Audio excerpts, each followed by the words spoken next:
In this video, I am going to teach you what I think is the simplest and best opening that you can try to play against e4, which is the Scandinavian defense. And I know that this opening has a pretty bad reputation because it is an opening that a lot of beginners try to use without having a single clue what they are doing. And then oftentimes that can lead to quick losses.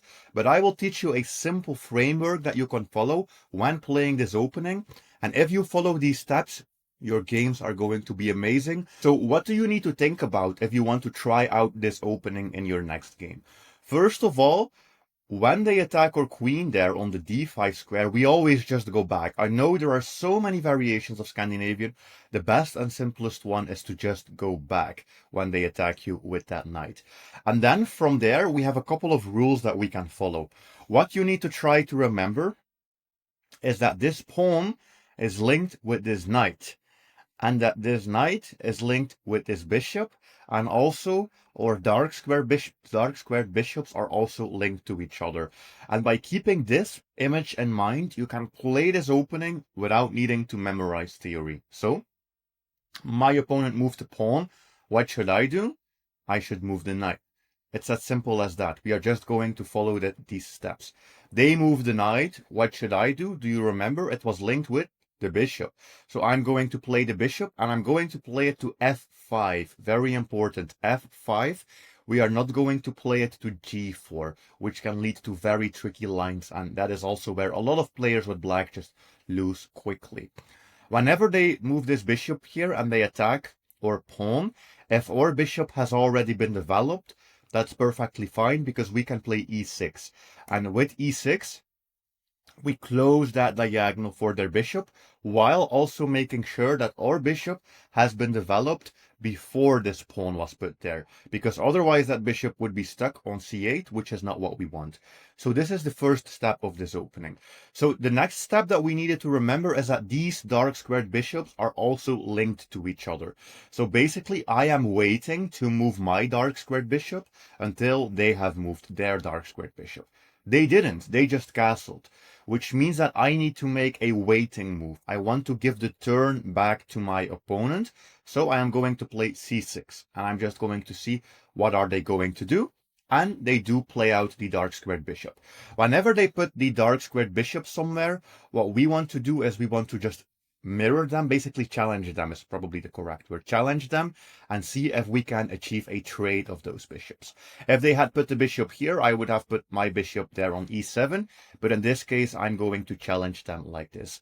And by following these simple steps, you are really going to be able to play this opening instantly in your next game, and you will be able to get good results with this. In a moment, I am about to teach you all of the middle game strategies for this opening, but first we need to finish up here with these final opening moves.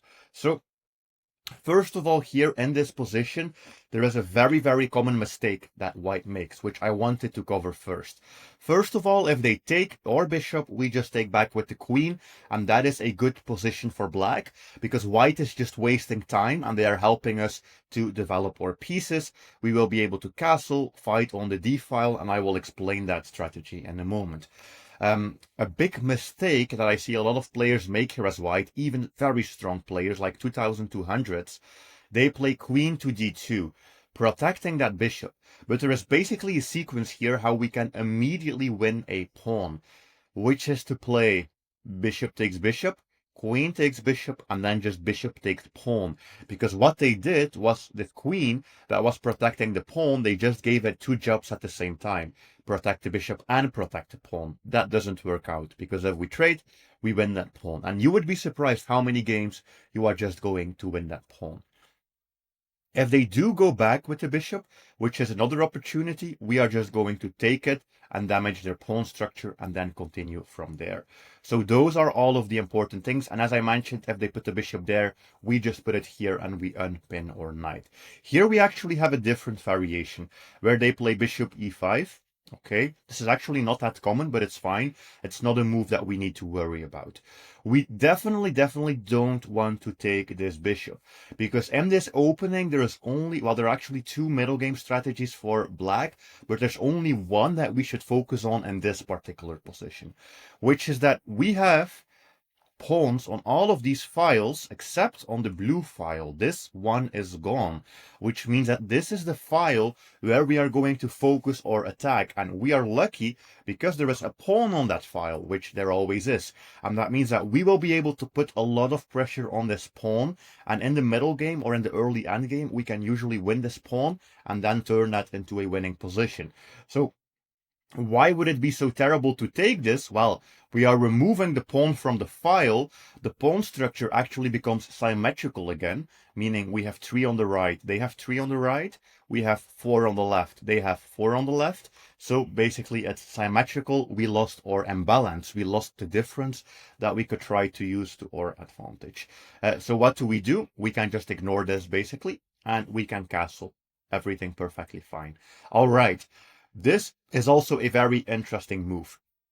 Whenever you get the opportunity to exchange this bishop, this light squared bishop, for their light squared bishop, you should always immediately do that. Immediately. Even if they offer you the trade very early in the opening. The only thing you need to watch out for is that we don't want to run into something like queen b5, giving us a check, also picking up that pawn, which we can always prevent by putting our pawn on c6, which it already is there. So that's perfectly fine. The very good thing right here is that as black, we basically already completely neutralized the opening advantage. So now we are going to start playing our middle game strategy, and we will be taking over and then winning the game. So what do we want to do as black? Basically, our entire opening strategy revolves around playing on the d file. We want to get rooks here, maybe we want to get the queen here, and then at some point we want to basically push pawn to c5 or pawn to e5 and try to see if we can win that pawn on d4. So to find the best moves, we can basically just think about this plan and then see what are we going to do. A very common move we also like to play here is the move knight d7, which would be the most horrible move right now because they would be able to just capture this with their bishop, which would not be good. We don't want that. So we are basically looking for moves that open up this d file for the rooks, which means I want to get my knight into the game.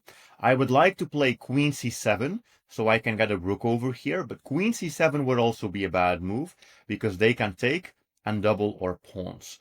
So we need to think.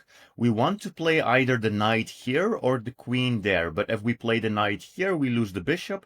If we play the queen there, they double the pawns. How can we fix all of this? That is our question. Well, we can draw back the bishop. If we draw back the bishop to e7, we are protecting that knight. They take, which is actually the best possible thing that could happen to us. But even if they didn't take, now we would be able to play those moves like knight to d7. Okay, so we can just capture back. And why am I so happy to see this? This bishop, as I said, is an amazing piece. And we want to attack that d4 pawn. And now this bishop is on a very good diagonal. And it is going to help us with our plan of attacking this d4 pawn. We also have an imbalance in this position. What does that mean?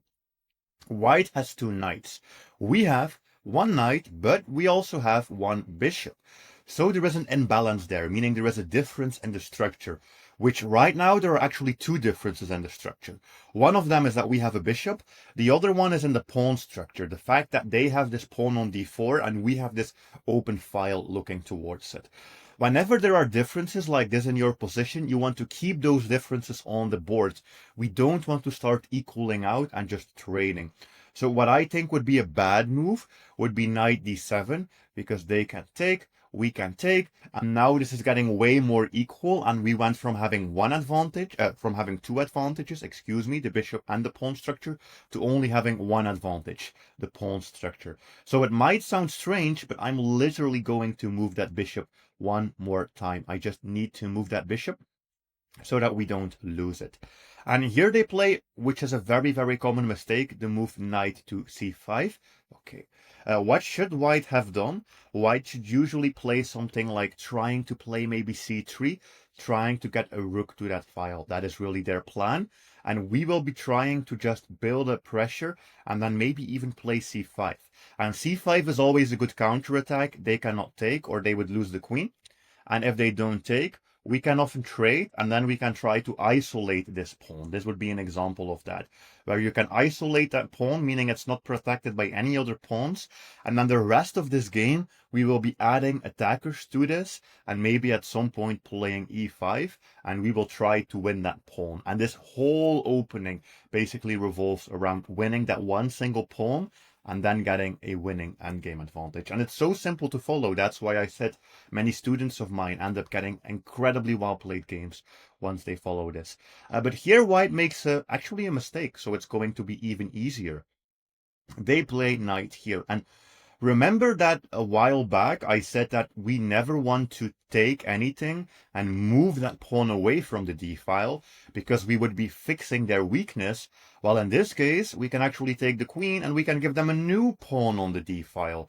So it's a bit of a strange trade, and we do have to also give up that bishop, but we get basically what we have always wanted, which is that we are going to have a d-file where there will be a weak pawn, and our entire plan will be to win that pawn. And this is how simple this opening strategy is. You can just follow these steps, and now we will go pawn hunting. We are trying to win this pawn. How can we do that? We want to double up rooks on this file and put a lot of pressure. Knight d7, which is usually a very good move, could probably work here, but it's also blocking in our own rook. So I actually think I won't be playing that straight away. I will try to put pressure on that pawn first and attack it. Okay, they move it forward, which is a smart choice, because now it is protected by this knight. All right, what should we do? Well, I want to double my rooks. I also don't really want to block my rook with my knight, so that's not a good strategy. So I will be developing my knight on the edge of the board. This might look very strange. They always say a knight on the rim is dim or is grim. I actually am not sure. Let me know what it is. In Dutch, it's something totally different. But we just wanted to see if we can double up those rooks. One important thing as well is that you also want to control the d5 square as much as you possibly can, because we never want them to be able to just push basically liquidate that disadvantage, meaning trading away the pawn, which they won't be able to do that here. So what I am looking into is if I can just double up my rooks. We do have to be a little bit careful because of this knight placement. Suddenly they might be starting an attack on this side of the board. So we need to pay attention to that attack as well. I don't think it's really something that we need to worry about. So I'm just going to continue with doubling my rooks. All right, we double the rooks, which means that we already have two attackers on this pawn. Does that mean that we are about to win this pawn? No, well, of course not, because if we take, they will be taking back with a knight, and yes, we are winning a pawn, but we're also losing a rook for a knight. So that is not really what we want. But we are following the right strategy. We are making the right moves. We just need to keep adding attackers. A great move, sadly, they make it impossible for us. A great move would have been knight b5. This would have been a killer move. If we play knight b5, we suddenly have three attackers on that pawn. Yeah, and they only have one defender. So basically they would lose that pawn instantly, and that would give us a very nice and simple endgame. Of course, here I am playing against a very strong opponent, a 2200 ELO, but many of you, when you try this strategy, you will just win a pawn way earlier in the game, because one of your opponents is just going to mess up. Like literally, they're just going to mess up very early in the game. Okay, so what do we want to do? It's basically a simple strategy. We want to win that pawn still. The rooks are already here. The knight needs to attack it. How can we attack it? Well, very simple. We start drawing knight arrows, starting from that pawn. And then we see which squares would be available. Well, the ones in their position, it's very unlikely that that will work. These three could work, but at the same time, this one, they are already attacking that with the pawn. So we would need to get a knight to one of these squares. This is how I do planning in chess. So now we have two squares. So let's mark these squares in red, and then basically do the same thing. Let's start with this one here at the top. How could a knight get here? Well, again, we are going to make those knight moves. Okay, and we will see it's not very easy. Basically, the only opportunity we have is to use this square. And then how can we get to that square? Well, yeah, that's where the story ends, because we are basically going round and round in a circle, and we cannot get the knight to this square. On the other hand, this square, how could we get there? Well, from here. And can we go there? Yes, we actually have a 2-move sequence, well, a 3-move sequence. 1, 2, 3 to get the knight there. Okay, so we are going to play knight to d5 because I am looking into this whole knight maneuver. We have to watch out a little bit with what they are doing here. I'm going to stop their attack by playing this a6 pawn, and now their attack has just been completely stopped, and we can continue with our plan. I will literally just be maneuvering my knight. Can they stop this here? Yes, they can temporarily stop this. As you can see, they play the move pawn to g4, but in this position, it's not about whether or not the attack works immediately. It's just about the fact that we should keep going after that pawn for the entire game, basically. I think here we have, again, a bunch of different moves that we could go for. One of them, which I think is very interesting, is the move pawn to h5. Why do I play this? I'm basically offering them to take my pawn for free. And if they do, which a lot of players would do it, they would be completely lost. Because then we go in, we will be winning that, we will eventually be winning back this pawn, and their entire structure is messed up. They didn't want to take it, which is fine. I'm just going to trade, and we'll just go down further in the endgame. But my opponent, as I said, it's playing incredibly well, but that's okay. It's basically going to be a perfect example of how to play here against this. Okay, so this pawn is still protected by the knight, which, again, our story is still true. We need to get a knight somewhere so that we can attack it. Well, remember, because of everything that has happened, we should do that trick again. Draw the knight arrows. And would you look at that? Suddenly this square, which was unavailable before, has become available because they moved the pawn. So we are literally going to start rerouting the knight yet again. It sounds very strange, but this is our strategy. We just want to reroute the knight. Let's double check what they are doing. Maybe they will double up rooks, so we need to keep an eye open, but we have the move knight to b5. And finally, we have arrived at our destination. It is move 29, and we are finally winning this pawn. So this is why I love this opening. As you can see, I had a very simple opening plan. I didn't need to memorize anything. I just used those 3 different connections between the pieces to find the best moves. And then the entire middle game plan, I basically did nothing else except looking for a way to win that pawn. That was the first part of the strategy. Now we arrived at part 2, which is how do you win once you are up that central pawn? Well, first of all, we need to move a rook because our rook is under attack. So how can we win once we are up this central pawn? The whole strategy is that first we win the pawn, and then later we will be trying to activate our pieces using this diagonal, because using this file. Because the moment this file is open, the moment the pawn is gone, we are the ones with 2 rooks here, which means that we are the ones who can suddenly infiltrate. And usually the next step is to put a rook on the second rank. That is what we want to do. Also, since our knight is very well placed here, we can start jumping around, attacking a bunch of things. So I'm attacking that rook, I'm attacking this pawn, and believe me, just because of the positional advantage combined with the 1 pawn material advantage, you win this position. We just need to keep looking for pawns that we could try to pick up. This one is the weakest one, because it's a backward pawn. It's not protected by any other pawns. We already have one attacker. Let's just add a second attacker to it. Rook to d4. After winning 1 pawn, that is also the moment where it's okay if we exchange 1 pair of rooks here to get another winning advantage. So I think we can just take the rook. And we could also take the pawn, which would actually be a mistake, I think. If we take the pawn, there are some nasty things going on here. White has a very nice tactic. White to play. If you want, you can pause. Rook h8. King h8. Knight f7.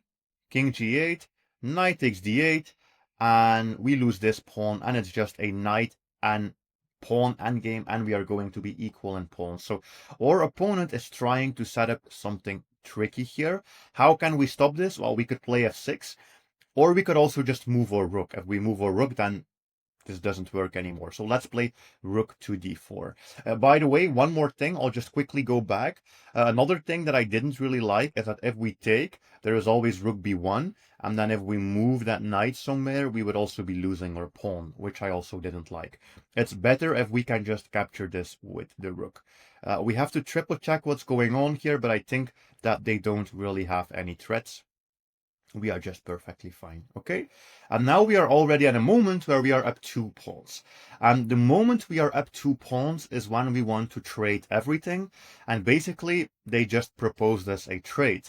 Because they attack my rook, but I can also fork, and I can also take their rook. So that is exactly what we are going to do.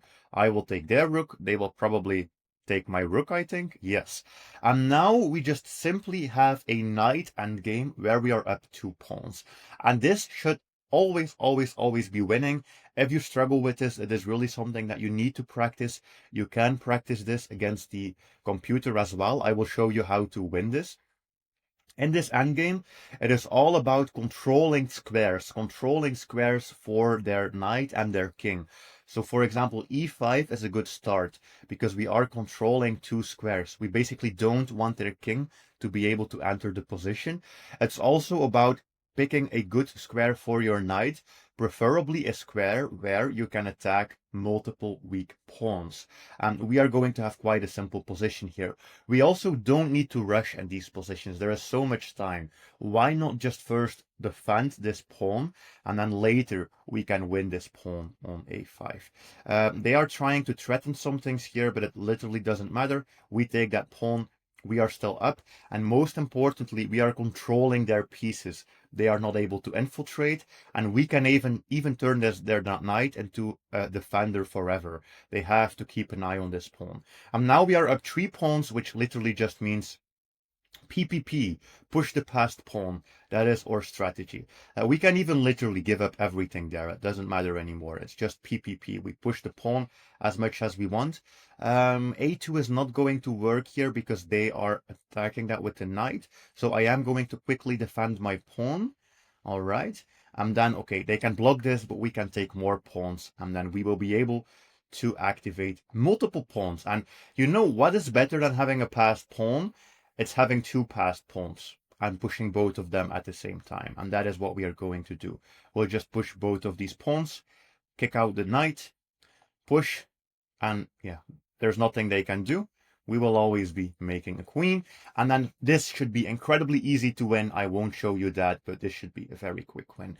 So please try out this opening and let me know how it went.